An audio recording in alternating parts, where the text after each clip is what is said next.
السلام علیکم ورحمۃ اللہ وبرکاتہ۔ الحمدللہ والصلاة والسلام علی رسول اللہ وبعد۔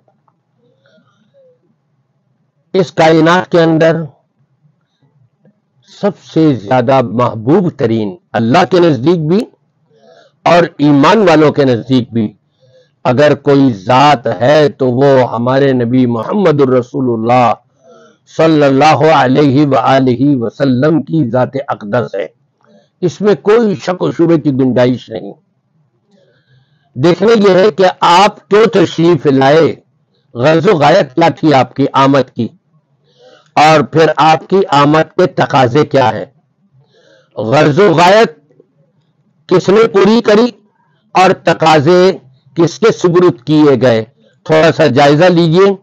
قرآن پاک میں ہم کو یہ بتایا گیا ہے کہ نبی پاک صلی اللہ علیہ وسلم کی آمد کی جو غرض و غایت ہے وہ 3 غرض و غایت بڑی بڑی ہیں۔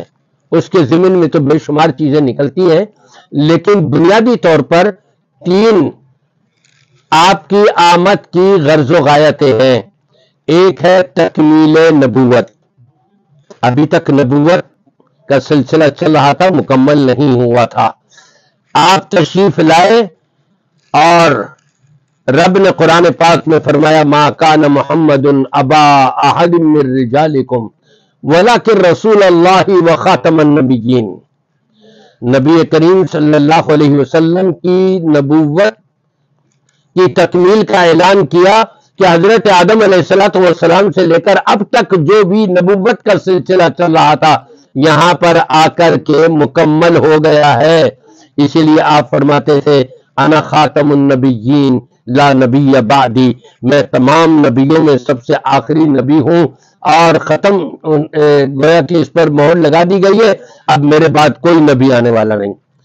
دوسری غرض و غایت آمد مصطفیٰ صلی اللہ علیہ وسلم کی تبلیغ رسالت،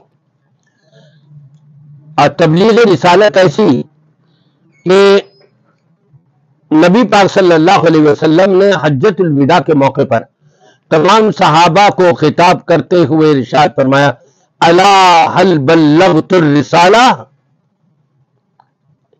خبردار میں نے اللہ تبارک و تعالیٰ کی طرف سے جو بھی احکامات مجھ پر نازل کیے گئے، رسالت کے تمام امور میں نے تم تک پہنچا دیے کہ نہیں؟